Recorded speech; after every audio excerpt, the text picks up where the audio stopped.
Bonjour et bienvenue dans Atout Santé, l'émission qui vous rend acteur de votre santé. Aujourd'hui, le thème concerne la santé de la femme, plus particulièrement l'incontinence urinaire d'effort, un sujet tabou qui touche une femme sur 3. Près de 3 millions de femmes souffrent d'incontinence urinaire en France, le plus souvent en silence. Et il ne s'agit pas que de personnes âgées, des femmes de 45 ans, plus de 12% de la population présentent des fuites urinaires. L'incontinence urinaire d'effort se caractérise par des fuites d'urine incontrôlables qui surviennent pendant des efforts physiques comme une séance de sport, porter du poids, rire et parfois danser. Pour parler de ce sujet, sur le plateau d'Atout Santé, nous recevons les plus grands spécialistes, le docteur Jean-Philippe Estrade, chirurgien gynécologue obstétricien, docteur Philippe Ferry, chirurgien gynécologue obstétricien aussi, et le docteur Marc Ferraud, chirurgien urologue. Bonjour à vous trois, merci d'être avec nous sur le plateau d'Atout Santé. Sans plus entendre, une première question au docteur Estrade. Quels sont les différents types d'incontinence urinaire ? Eh bien, les différents types d'incontinence urinaire, vous avez cité la première, qui est un problème de santé publique, c'est l'incontinence urinaire d'effort. C'est l'émission d'urine sans volonté durant un effort. Cet effort est variable, il peut être l'effort le plus simple possible ou de temps en temps à des efforts très très soutenus. Donc c'est pour ça qu'on va graduer en fait l'effort léger, modéré ou intense. Le deuxième incontinence urinaire, c'est l'incontinence urinaire par urgenturie, donc qui intervient sans forcément d'effort, donc sans effort du tout même. Et en fait, la patiente a l'impression d'avoir la vessie tout le temps pleine ou une impression de goutte ou d'urgence qui peut être déclenchée par différentes stimuli, comme entendre de l'eau qui coule ou durant la nuit ou par certains autres stimuli. Et enfin, la troisième incontinence marie les deux, incontinence d'effort plus incontinence par urgenturie. Alors là, on appelle ça une incontinence mixte qui là pose un petit peu plus de problèmes pour définir les critères et ensuite un peu plus de problèmes sur la qualité de vie après traitement. Merci, docteur Estrade. Alors, dans le reportage qui suit, nous sommes allés à la rencontre de Sophie, qui est une femme très active et qui a des incontinences liées à l'effort. Un reportage proposé par Laurent Henry.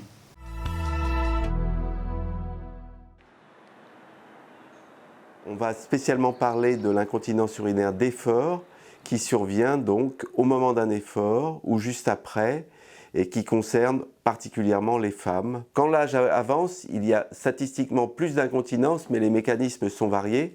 Si on parle d'incontinence urinaire à l'effort, ça touche vraiment déjà les femmes jeunes. Le plus banal, c'est effectivement des fuites en toussant, en éternuant, en riant, en dansant. Les patientes qui sont référées aux spécialistes, c'est plutôt des patientes en échec de rééducation, chez qui on va faire quelques examens complémentaires et peut-être envisager une intervention. Les résultats sont un peu plus courts dans le temps, mais on a des résultats, nous, à 5 ans, qui sont de 85% de patientes complètement satisfaites. Le problème de l'incontinence urinaire d'effort, c'est que dans un premier temps, personne ne voulait en parler.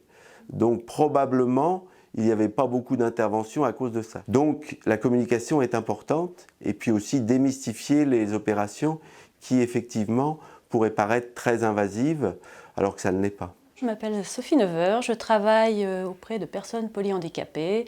J'ai 49 ans et j'habite sur La Rochelle. L'incontinence urinaire, ça s'est développé depuis quelques années quand même. Donc au début, on a un peu honte d'en parler, on espère que ça ne va pas continuer. Puis après, plus on fait d'efforts, plus ça arrive. Donc on prend des cours de kiné. Pour mon cas, ça n'a pas marché. Donc je suis venue voir Dr Ferry. J'ai eu l'opération de la bandelette urinaire en ambulatoire sur l'hôpital de La Rochelle. On arrive le matin, on est bien accueillis. Moi j'avais choisi l'anesthésie générale. Et puis je me suis réveillée, j'avais pas de douleur particulière. Il est très difficile pour une femme, je pense, de parler de ce sujet-là, parce que déjà, c'est un peu un sujet un peu personnel, on est un peu livré à soi-même, parce que je pense que ça renvoie aussi sur un vieillissement, sur quelque chose, alors que c'est pas du tout ça. Quand on en parle, on se rend compte que autour de soi, il y a beaucoup de personnes. Et c'est là on se dit, en fin de compte, j'étais pas seule. On peut dire qu'il y a un avant et un après. On peut revivre, j'ai pas à m'inquiéter de soulever ma bouteille de plongée, je peux sauter, je peux courir, sans souci. Voilà, on retrouve une deuxième vie. On a l'impression d'avoir pris de la jeunesse. Voilà. De retour sur le plateau d'Atout Santé, où nous parlons de l'incontinence urinaire d'effort. Le docteur Ferry est avec nous. Alors, on a vu la patiente Sophie, votre patiente, elle disait dans le reportage, c'est difficile d'en parler, c'est compliqué dans sa vie de femme, ça fait appel peut-être à la vieillesse, et pour autant, c'est peut-être pas chaque fois les mêmes symptômes. À quel moment il faut en parler, en fait ? Alors, vu de la part du gynécologue, on est amené à poser la question dans pas mal de consultations, en particulier après les naissances, après les accouchements. C'est vraiment un moment privilégié pour peut-être dépister l'incontinence, parce que les patientes sont plus à même de le dire. En ce qui concerne les consultations, je pense que c'est un motif de souffrance, et donc c'est à nous peut-être de poser la question. Et pourquoi pour elle c'est important d'en parler ? C'est important, mais c'est aussi tabou, comme la patiente le dit, c'est-à-dire qu'elles n'osent pas trop en parler, et puis elles ne savent pas forcément s'il va y avoir une prise en charge particulière. Quand elle vient vous voir, comment vous le diagnostiquez ? Quelles sont les premières étapes ? Disons, quand on pose la question, on va dire « avez-vous des problèmes de vessie, etc. » Il faut employer des mots simples. Ensuite, au niveau de l'examen, eh bien, si la patiente a un petit peu la vessie pleine, quand on l'examine du point de vue gynécologique, mais ça serait pareil chez un urologue, on va la faire tousser tout simplement et visualiser la fuite urinaire. D'accord. Et pourquoi les femmes sont plus exposées que les hommes ? Alors, il faut imaginer que chez l'homme comme chez la femme, la vessie est donc un réservoir, et la vessie va se vider, chez l'homme comme chez la femme, au moment où on a la possibilité sociale d'aller faire pipi, voilà, donc aux toilettes. Mais chez la femme, le canal qui va de la vessie à l'extérieur est très court, et il est soumis à pas mal de traumatismes, en particulier les grossesses et l'accouchement. Et donc ce canal qui est court ne va pas être très performant chez beaucoup de femmes. Alors, docteur Géraud, vous êtes urologue. Qu'est-ce qu'un urologue et à quel moment vous intervenez, vous, dans cette pathologie ? Alors, un urologue, c'est un spécialiste qui s'occupe de l'appareil urinaire, aussi bien chez l'homme, prostate, et chez la femme, où on s'occupe de en collaboration avec les gynécologues, avec tout ce qu'on appelle la statique pelvienne, c'est-à-dire l'incontinence urinaire, mais aussi les descentes d'organes et toute cette pathologie qui peut toucher la femme. L'urologue s'occupe aussi des enfants, s'occupe des cancers du rein, et donc c'est une pathologie très vaste, à la fois médicale et chirurgicale. Et comment une femme doit choisir entre un gynécologue, un urologue ? Qu'est-ce qui fait à quel moment ça intervient ? Est-ce qu'il y a un choix à faire ou est-ce que c'est un peu le hasard ? Alors, c'est un peu une question de recrutement. Le docteur Ferry disait tout à l'heure qu'il y avait la consultation chez le gynécologue, et ça je suis tout à fait d'accord avec lui, mais aussi il y a un gros recrutement, c'est le bouche à oreille, c'est-à-dire que les femmes en parlent entre elles, et très souvent elles se disent « tiens, j'ai été opérée, je suis très contente », et c'est surtout le bouche à oreille qui fait les femmes consulter. Alors, souvent, c'est effectivement à l'occasion de la consultation gynécologique que les femmes expriment leurs soucis, mais c'est aussi, comme c'est un problème d'urine, d'urologie, elles viennent voir l'urologue et pensent que c'est un problème urinaire. Et j'ai envie de dire que c'est important qu'elles voient aussi un urologue, parce qu'il peut y avoir aussi des pathologies intercurrentes propres à la vessie, liées au tabac, liées à d'autres pathologies que nous devons dépister en tant qu'urologue. Et donc vous êtes tous les deux, les deux disciplines à même de traiter cette pathologie. On a eu des questions un peu des téléspectateurs, alors, qui vont un peu dans tous les sens. On a Adèle de Nancy qui nous demande la cystite est-elle une cause possible de fuite urinaire, docteur Estrade ? Alors, pas vraiment. En tout cas, la cystite peut mimer certaines incontinences urinaires comme l'urgenturie. Elle ne va pas mimer une incontinence urinaire d'effort, mais elle peut avoir parce qu'il y a une réaction du muscle vésical, et donc en fait ça peut mimer, et donc il y a des similitudes quoi. Voilà, les patients peuvent rapporter les mêmes symptômes. Alors, deuxième question d'un téléspectateur, Camille de Bordeaux. Est-ce que la ménopause est un facteur d'incontinence urinaire ? L'âge, en fait La ménopause intervient spécialement dans les incontinences urinaires par urgence, mais on sait bien qu'au total, il y a plus d'incontinence urinaire quand on prend de l'âge, quelle que soit la cause. Alors, de manière générale, pourquoi les femmes sont plus exposées à ces causes d'incontinence urinaire ? Peut-être, docteur Le docteur Ferry l'a dit tout à l'heure, c'est-à-dire que les femmes, elles ont un périnée qui est très fragile, parce qu'il y a ces muscles qu'on appelle, ces gros muscles qu'on appelle les releveurs, qui constituent un périnée extrêmement solide chez l'homme, et peut être déficient chez la femme à cause des accouchements et à cause de la constitution anatomique de la femme, et comme le disait M. Ferry, à cause d'un urètre qui est très court.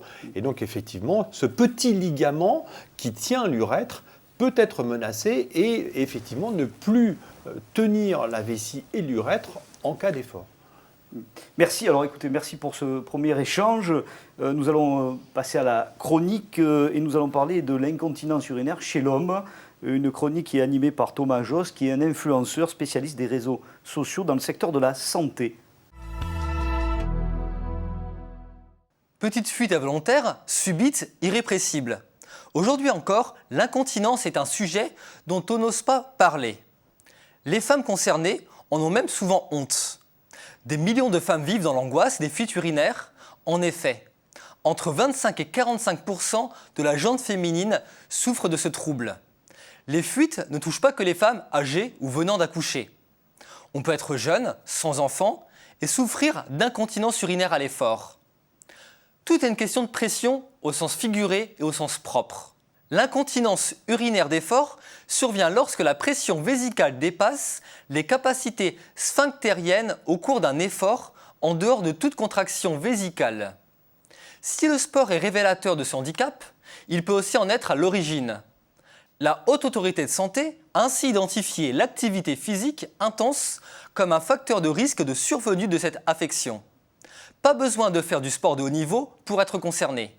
Les exercices abdominaux dits classiques, crunch, ciseaux, pédalage, que l'on voit partout sont délétères pour le périnée féminin. Nous avons abouti à un déséquilibre entre une sangle abdominale trop puissante et un plancher périnéal insuffisamment musclé. Ainsi, les sportifs ont tendance à avoir un abdomen hypertonique, c'est-à-dire toujours en tension, sans relâchement possible. Alors qu'un abdomen doit être compétent, savoir se contracter, mais savoir aussi se relâcher pour bien gérer la gestion des pressions lors des efforts. On pourrait se dire que quelques gouttes d'urine, ce n'est pas si grave, d'autant que toutes les femmes ne s'en rendent pas forcément compte. Et puis leur échappée survient seulement lorsqu'un effort est réalisé. Mais encore, faut-il savoir ce que recoupe la dénomination effort. Pas seulement un geste sportif. Les femmes incontinentes peuvent perdre lors de la toux, de l'éternuement ou du rire. Comment y remédier ? La rééducation du périnée est toujours proposée en premier traitement de l'incontinence. Elle consiste, avec l'aide du kinésithérapeute, à remuscler son périnée. Elle comprend aussi des méthodes comportementales. Un traitement médicamenteux est disponible seulement en cas d'incontinence par urgenturie. Mais ses effets secondaires, bouche sèche, constipation, la rendent parfois difficile à supporter. Plusieurs types de produits apportent un confort permettant de maintenir les activités quotidiennes. La majorité des personnes incontinentes se dirigent vers les protections absorbantes qui se déclinent en fonction des attentes de chacun. En dehors des protections absorbantes, les femmes ayant une incontinence légère à modérée peuvent utiliser un tampon spécifique pour empêcher les fuites urinaires pendant quelques heures, le temps d'une activité physique ou d'une sortie par exemple. Depuis quelque temps est apparu le laser, disponible dans des cabinets de médecine esthétique, pour traiter le bien-être féminin à tout âge. En raison de sa polyvalence, il résout avec succès de nombreuses indications allant du confort à la santé. Le laser traite toute la région concernée en soutenant l'urètre, en augmentant l'épaisseur des parois vaginales et en renforçant la structure de soutien pelvien. Le traitement réduit les symptômes de l'incontinence urinaire d'effort et rétablit efficacement la continence urinaire. Merci Thomas. Alors, chers téléspectateurs, nous allons parler maintenant du traitement et de la prise en charge des patientes atteintes d'incontinence urinaire d'effort. Même si 3 millions de femmes sont concernées en France, seul 1 million d'entre elles consultent un médecin. Les femmes souffrant d'incontinence d'effort ont souvent recours aux protections jetables. Pourtant, d'autres solutions plus durables existent pour pallier à cela. Avant d'aller plus loin sur le sujet, nous allons à la rencontre du docteur Estrade pour parler de la prise en charge du patient et du choix de la chirurgie. Et Karine nous rejoindra sur le plateau. Un reportage proposé par Laurent Henry et Manon Emery. Alors, les différents traitements qu'on va proposer pour l'incontinence urinaire d'effort souvent reposent d'abord par une rééducation, ce qu'on fait souvent par exemple en postpartum. Ensuite, les différents traitements sont aussi des mesures hygiéno-diététiques, c'est-à-dire peut-être une perte de poids quand les patients ont un problème d'obésité. Et ensuite, dans les incontinences urinaires d'effort typiques qui vraiment handicapent la patiente, à ce moment-là, on peut proposer une intervention chirurgicale. On va placer sous l'urètre une petite bandelette qui va solidifier et recréer ce ligament. Il faut savoir que cette intervention chirurgicale se complique de façon très rare. Elle est réalisée en ambulatoire. On a deux situations. Les patientes assez âgées qui viennent nous voir en désespoir de cause parce qu'elles ne peuvent plus vivre dans ces situations-là. Et aujourd'hui, j'ai de temps en temps dans ma consultation des patientes qui viennent 3 mois juste après l'accouchement et qui se plaignent, qui veulent absolument se faire opérer. L'incontinence urinaire d'effort peut être réellement tabou. Il faut que les patientes sachent qu'à partir du moment où il y a nécessité d'utiliser des protections, c'est qu'il y a un vrai problème. Mais il y a aussi des solutions derrière qui méritent réflexion. Et aujourd'hui, on a un panel de propositions thérapeutiques pour ces patients qui est quand même assez important. Madame Padovani Christelle, j'ai 48 ans. J'ai compris un jour qu'il y avait quelque chose qui se passait pas bien au niveau de l'incontinence. Je sentais quand j'éternuais, quand je toussais, quand je parlais fort. Quand je chantais, ça a commencé il y a 2 ans, donc j'avais à peu près 46 ans. Et en fait, tout le monde me disait « mais t'es vachement jeune » et en fait, ça n'a aucun rapport avec l'âge, quoi, en fait. Donc j'ai consulté ma gynécologue, on en a beaucoup parlé et elle m'a expliqué qu'il existait des techniques chirurgicales très très simples. Du coup, elle m'a donné le nom du docteur Estrade. Dans le mois qui a suivi la consultation, j'ai été opérée en ambulatoire. Une opération très très simple, pas douloureuse. Et puis, c'est une autre vie. Je peux faire plein de choses que je ne pouvais pas faire avant, en fait. Je voudrais dire à toutes les femmes ou jeunes filles, parce que ça peut arriver à n'importe quel âge, qu'il ne faut pas que ça soit un sujet tabou. L'incontinence à l'effort, il faut en parler, il y a des solutions. Il n'y a aucune gêne, on ne sent rien après. Il ne faut pas hésiter à consulter et à le faire, quoi. Sur le plateau d'Atout Santé, nous sommes avec le docteur Jean-Philippe Estrade, qui est chirurgien gynécologue, docteur Philippe Ferry, idem, chirurgien gynécologue obstétricien, le docteur Marc Géraud, qui est chirurgien urologue, et nous avons Karine, qui est une patiente. Bienvenue sur ce plateau. Nous avons vu dans le reportage que l'incontinence était un handicap de tous les jours, qu'il fallait en parler. Karine, est-ce que vous pouvez nous raconter, vous, votre histoire en quelques phrases? Oui, bien sûr. Écoutez, moi j'ai accouché il y a 15 ans, voilà, et j'avais pas forcément de problème en fait tout de suite. Je me suis rendu compte de ça il y a à peu près 3 ans en jouant au tennis, voilà. Alors j'ai consulté. C'est vraiment une incontinence d'effort typique, oui, là, en fait sport. pas non plus pour l'incontinence non plus, mais bon, j'ai consulté en fait docteur Géraud, et suite à ça. Il vous a proposé une opération. Une opération pour mettre une bandelette. Sur l'urètre. D'accord, il y a combien de temps? Il y a 3 ans. D'accord. Il y a 3 ans, et alors c'est très simple, vous rentrez le matin, c'est sans douleur, vous repartez en fait en début d'après-midi, et pendant une semaine, effectivement, on évite de porter des courses ou des choses, mais sinon, tout se passe merveilleusement bien. Enfin, et la vie a complètement changé? A complètement changé, voilà, au tennis, comme en courant, enfin vraiment, ça change la vie, quoi. Et ça concerne beaucoup de femmes, parce que c'est vrai que quand je discute avec des amies, bien souvent elles n'osent pas en parler, elles n'osent pas et elles n'osent pas consulter. Et pourquoi, à votre avis? Pourquoi c'est un sujet un peu tabou? C'est un sujet un peu tabou, de dire qu'on peut avoir quelques fuites urinaires, effectivement, c'est toujours gênant. Et alors moi, je les incite à consulter, quoi. Et oui, là, ça change la vie, on vous voit rayonnante. Alors, à quel moment, docteur Estrade, on propose l'intervention pour opérer, pour mettre des bandelettes? Même si, effectivement, l'intervention chirurgicale est une intervention mini-invasive avec très très peu de complications, de très bons résultats, il faut quand même bien peser le pour et le contre pour avoir opéré une patiente. Et on va dire que bien souvent, les chirurgiens sont très attentifs à l'examen clinique, bien sûr, et surtout à la qualité de vie de la patiente. Parce qu'aujourd'hui, comme je l'ai dit dans le reportage, on a des demandes de patients de plus en plus jeunes, alors qu'auparavant, c'était très tard. Et aujourd'hui, on se retrouve à poser des indications assez jeunes, et ça peut être un petit peu gênant. Comme je l'ai dit dans le reportage, il y a des patients qui viennent nous voir juste après l'accouchement et on leur explique que bien souvent, il faut attendre 1 an parce que les choses se remettent petit à petit en place. Pas besoin d'intervention forcément. Non, pas du tout. Donc en fait, globalement, il faut que les choses soient fixées et très gênantes avec une dégradation de la qualité de vie. Aujourd'hui, c'est vraiment le plus important en fait. Alors, docteur Géraud, comment est faite cette bandelette? Quelle est sa taille, sa matière? Vous en avez peut-être un exemple? Alors, je vous en ai apporté un exemplaire. Voilà. Donc, alors, il faut voir l'historique, c'est qu'il y a eu plusieurs bandelettes. Et celle dont on va parler aujourd'hui, c'est ce qu'on appelle une transmembranaire bandelette. Et en fait, vous voyez, c'est un petit fragment de tissu. Alors, la matière, c'est du polypropylène. Et ce qui est très important, c'est de voir que ce n'est pas que c'est tressé. Vous voyez, ça veut dire que c'est comme un grillage et que l'organisme de la patiente va pouvoir coloniser ce grillage. Et en fait, il va servir que de support. Et c'est la fibrose et la réaction du corps de la patiente qui va jouer son rôle et ensuite renforcer à très long terme l'incontinence. Est-ce que c'est gênant pour les patientes ou pas du tout? Alors pas du tout, parce que c'est vraiment totalement... Je vois Karine qui dit non, hein, spontanément.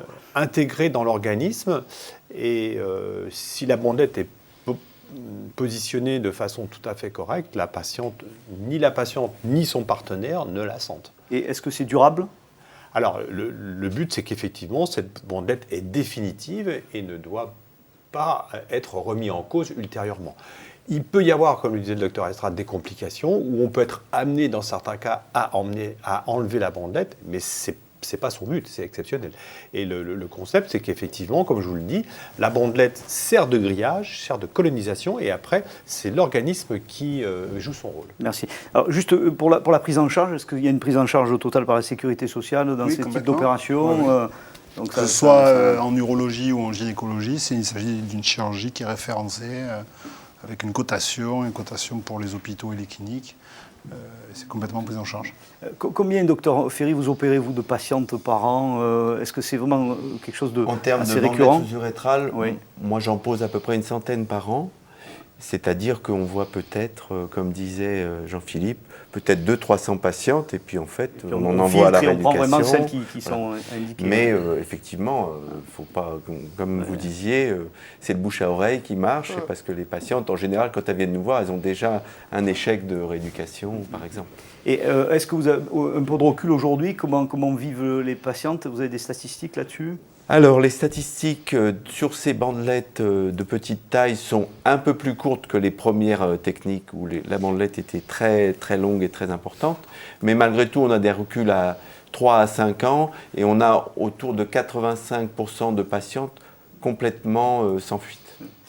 Docteur Estrade, est-ce qu'il y a d'autres traitements? Oui, bien sûr qu'il y a d'autres traitements. Il y a des traitements, alors c'est toujours le but...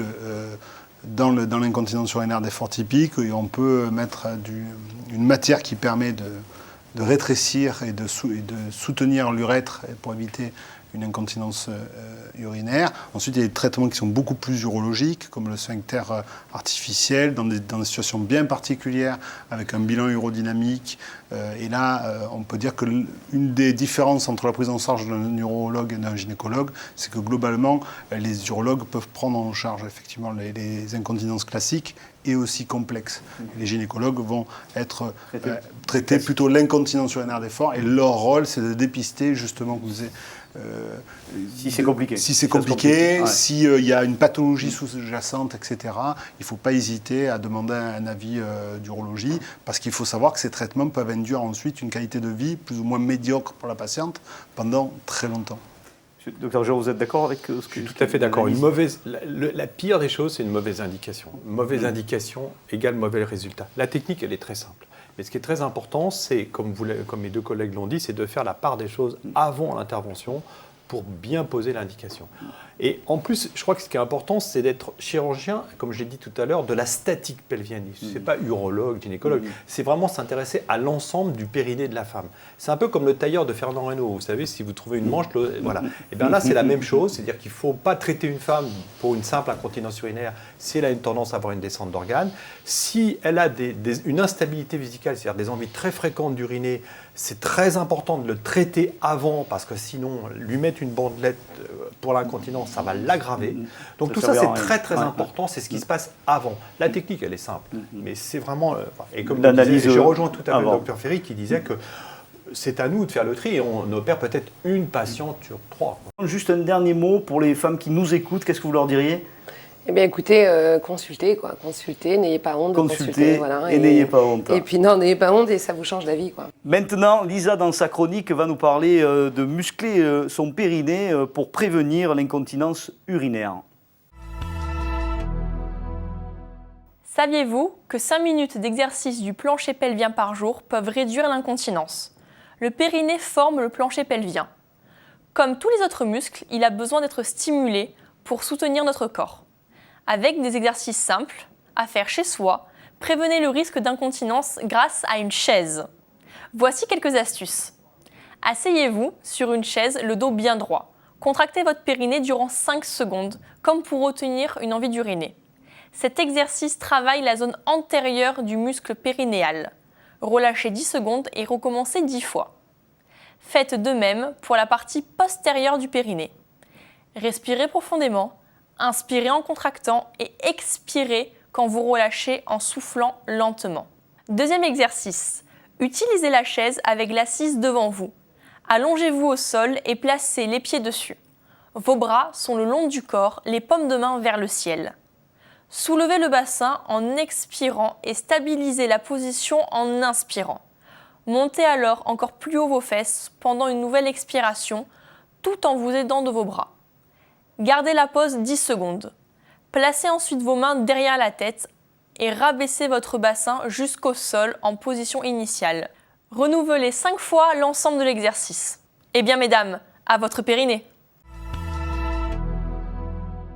Merci Lisa, c'est la fin d'Atout Santé. On remercie nos intervenants, le docteur Estrade, le docteur Ferry et le docteur Géraud et Karine. C'est la fin de cette émission. On va remercier aussi tous les téléspectateurs qui nous regardent de plus en plus nombreux. En attendant, vous pouvez regarder, visionner notre émission sur la chaîne YouTube Atout Santé, nous adresser vos commentaires et vos questions sur Facebook et Twitter Atout Santé. Merci de votre attention, rendez-vous dans un prochain numéro et d'ici là, soyez acteurs de votre santé.